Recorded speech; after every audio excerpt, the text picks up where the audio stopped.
O programa a seguir é uma produção independente. Seu conteúdo é de total responsabilidade de seus idealizadores.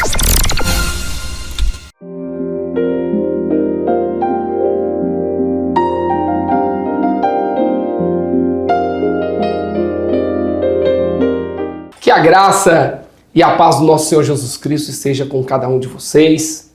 Mais uma vez, como estou dizendo, essa programação, ano novo começando, e temos nova programação, sempre para abençoar a sua vida e trazer esperança para o seu lar e mudança, em o nome de Jesus. Está conosco hoje aqui nos estúdios da TVD, no programa Conexão Gospel, o pastor Carlos Basagra. Pastor, paz do Senhor. Paz do Senhor, pastor Ronaldo. É um prazer, uma alegria estar com o senhor aqui nessa noite, né?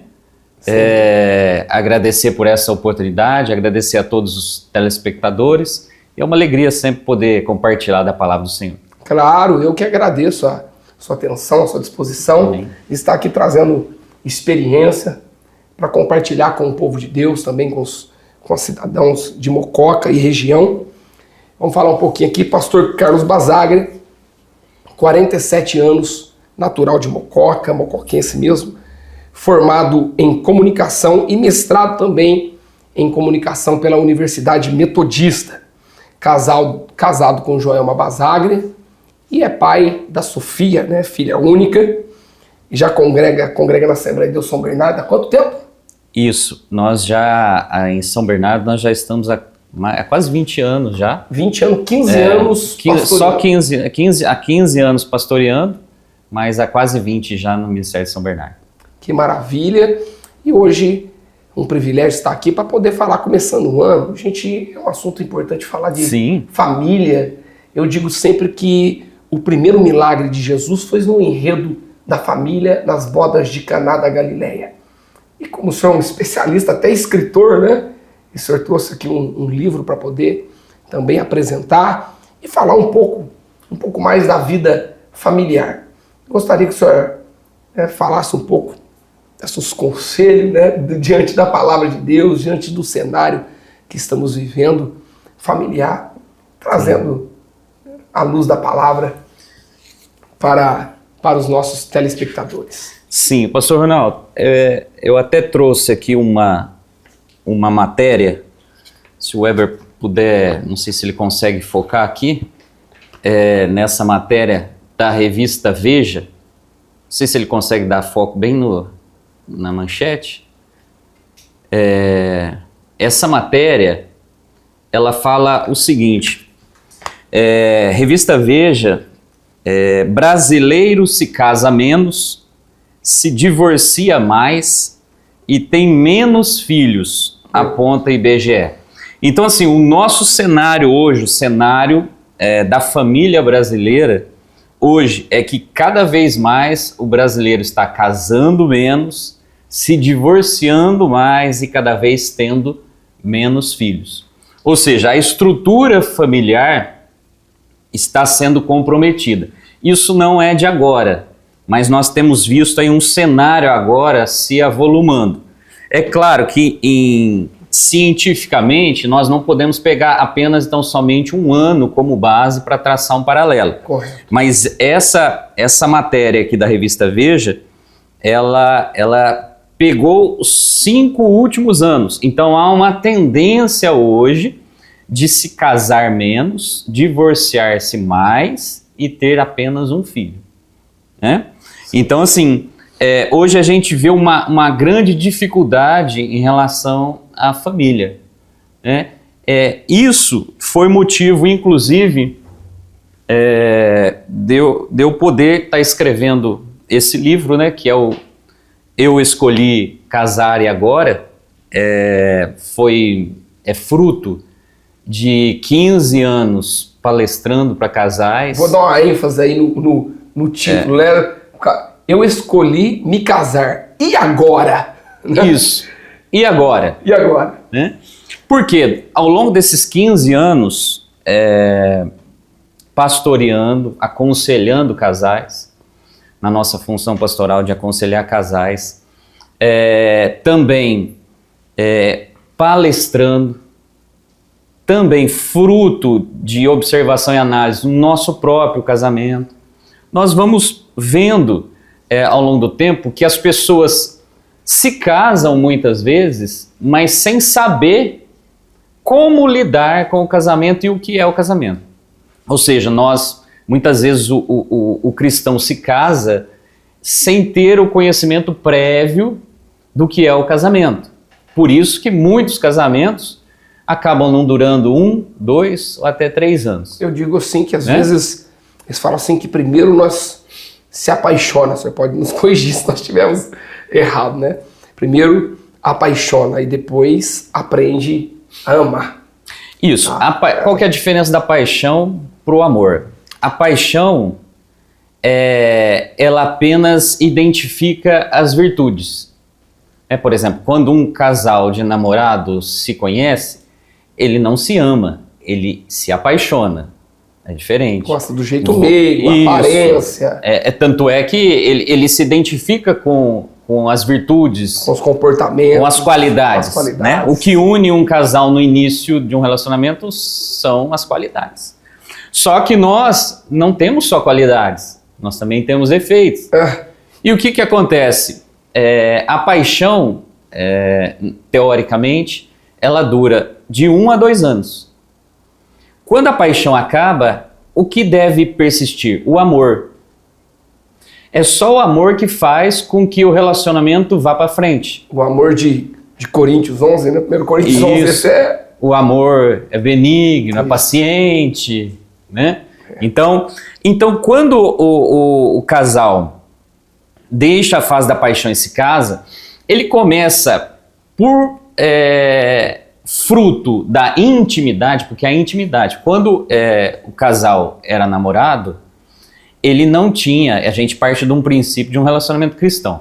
Sem dúvida. Ele não tem um ingrediente que chama intimidade. A intimidade, ela aproxima, mas a intimidade também revela os defeitos. Certo. Que no namoro, por conta do distanciamento, né, as pessoas se encontram, mas cada um vai para o seu lar ao final da noite, né? Então a paixão, ela mostra as virtudes, mas quando você passa a morar na mesma casa, no mesmo tempo, a dividir sobre a ótica da intimidade o teu dia a dia, os defeitos são revelados. E aí o que acontece? Muitas vezes as pessoas acham que o amor é um sentimento, e na realidade o amor não é sentimento. O amor é uma decisão. Né? Eu não sinto se eu estou amando. Tem pessoas... Mas eu decidi amar. Isso. É comum as pessoas chegarem e falarem assim: eu não amo mais. O amor acabou. No seguinte sentido, que o amor seria um sentimento, e por isso ele acabou. Eu deixei de sentir amor por ele. Na realidade, amor não é sentimento, amor é uma decisão. Decisão. Então, assim, o que acabou foi a decisão da pessoa de amar. Cristo não nos ama por sentimento. Cristo nos ama por uma decisão. Ele decidiu nos amar, ele nos ama. E nós devemos decidir, mas fulano é desse jeito, fulano é daquele jeito. Então, eu tenho defeitos, mas eu decido amar o outro mediante também os defeitos dessa pessoa. Falou de Cristo, pastor, eu vejo que Deus amou o mundo de tal maneira, um amor imensurável por nós, né? E esse amor de Cristo tem pela sua igreja, é esse amor que nós devemos buscar e permanecer no enredo familiar. Aproveitando essa pausa, tá, pastor? Fique conosco, voltamos já após o intervalo.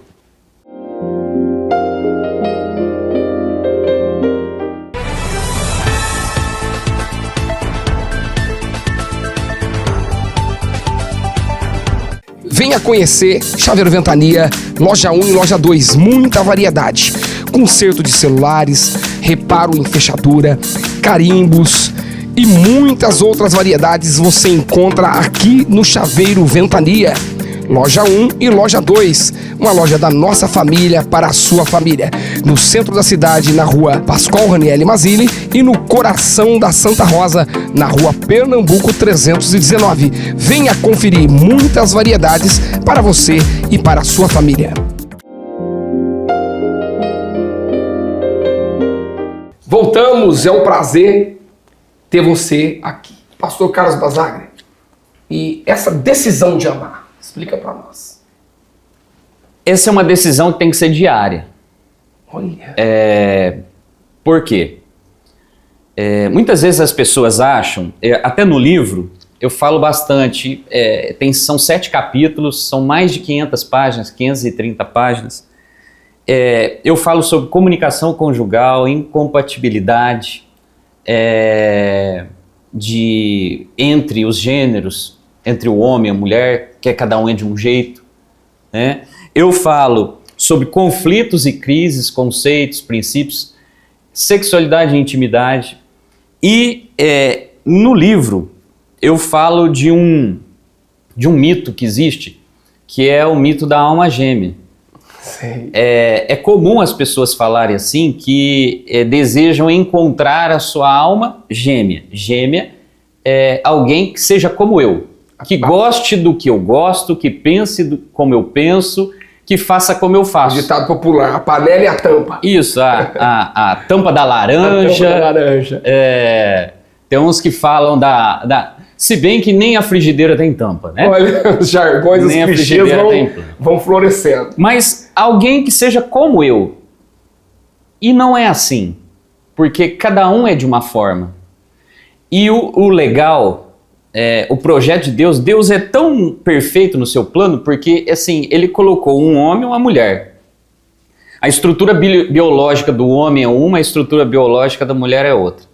A forma da mulher pensar é uma, a forma do homem pensar é outra. A forma da mulher agir é uma e a forma do homem agir é outra. Olha que a questão está não em ser como o outro é, mas eu complementar o outro. Eu não estou falando de completar, porque quando eu falo completar significa que o outro está incompleto. Não que o outro seja incompleto e eu vou completá-lo, mas que eu vou complementar naquilo que o outro precisa. Entendi. Então, assim... É um ajudador mesmo. Não é encontrar pessoas iguais, mas saber identificar as diferenças, isso que é legal, porque é só Deus para ter um projeto desse, né? Colocar um homem e uma mulher dentro de casa e falar, agora é com vocês. Ixi, que coisa linda, né? Como...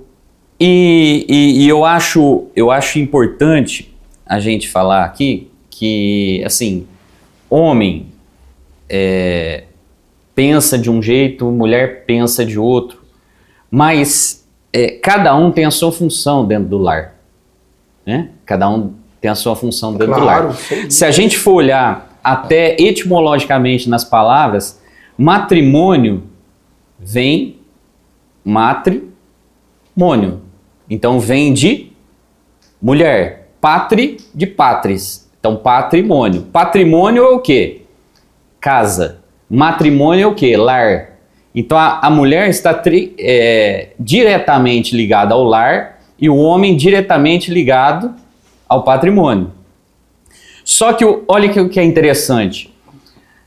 Muito Deus deu ao homem o poder de semear. Né?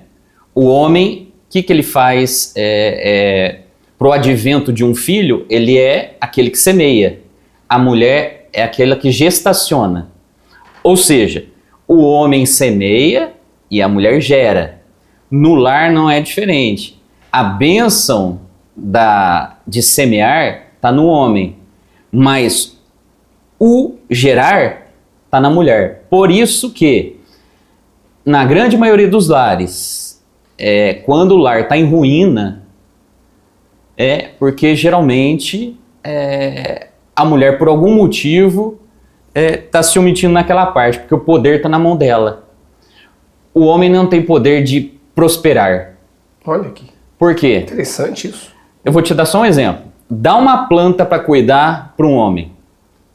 Pega uma planta, entrega para o homem e manda ele cuidar um mês. Com 3 dias a planta já morreu. Isso é desafiador mesmo. Porque o homem não tem esse cuidado, não tem esse chamado para o cuidado, né? E dá uma planta para a mulher, ela dura. Então, assim, as mulheres têm um papel importantíssimo na prosperidade do lar, né? Enquanto o homem tem essa função inicial de cuidado, né? De cuidado com o patrimônio, a mulher também com essa questão do lar. Então, assim, eu percebi ao longo desses 15 anos que muitas vezes os jovens recém-casados entravam para um casamento e logo no primeiro ano, no livro eu identifico 7 crises. As pessoas costumam falar só a crise dos 7 anos, né? Dos 11, mas tem crise no primeiro ano, tem crise com 3 anos, tem crise com 7 anos, tem crise com 11 anos, tem crise com 30 anos e tem crise com 50 anos, né? A crise do primeiro ano é chamada crise da venda nos olhos. É quando a pessoa casa e cai a venda dos olhos dela. Por quê? Antes os olhos estavam tapados para os defeitos. E as pessoas começam, os cônjuges começam a identificar os defeitos, né?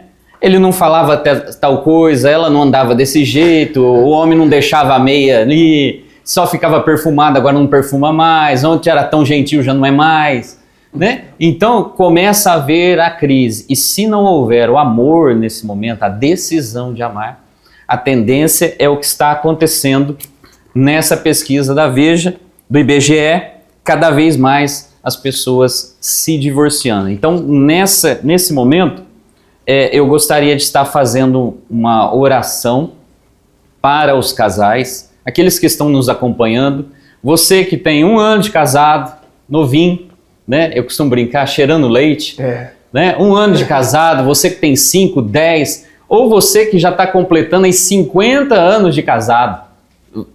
Chegar lá? Chego lá. Então, 50 anos? Em nome de Jesus, né? Estou com 19 anos de casado. Então, 50 anos de casado, já pensou? O propósito de Deus continua sendo o casamento. Deus não se agrada do divórcio.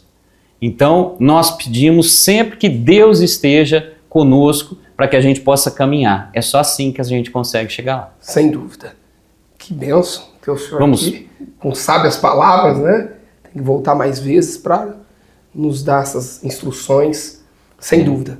Vai ter essas outras oportunidades e nós nos veremos aqui no Conexão Gospel. Bom, isso, pastor. Fica à vontade, ore por nós. Queria agradecer pela oportunidade, pastor Reinaldo, Deus abençoe. Deus abençoe a todos, Weber, os demais, a TVD, por essa oportunidade de falar sobre relacionamentos. Nós estamos ali no Ministério São Bernardo, Assembleia de Deus, no Ministério São Bernardo do Campo, né? Louvando a Deus pelo nosso ministério, prazer pela palavra, e eu quero fazer uma oração aqui para os casais. Senhor meu Deus, meu Pai, em nome do Teu Filho amado, Senhor e Salvador Jesus Cristo. Meu Pai, nós estamos aqui com os telespectadores, os casais, aqueles que estão ao alcance dessa transmissão, meu Pai. Aqueles que de alguma forma casaram recentemente, estão para casar ou já há algum tempo estão unidos pelo matrimônio. Meu Pai, nós sabemos que somente com o Senhor nós podemos prosperar unidos um ao outro. Senhor Jesus, visita, Senhor, cada cônjuge, cada casal que está ao alcance dessa transmissão. Que a bênção de Deus, a bênção do Todo-Poderoso esteja sobre cada um. Vai guiando, Senhor, os seus passos, vai direcionando, Senhor, quebrando as barreiras, rompendo os obstáculos e resolvendo, Senhor, os conflitos diários, meu Pai, para que, acima de tudo, o Seu nome venha a ser glorificado através das nossas vidas hoje para todo o sempre. Amém.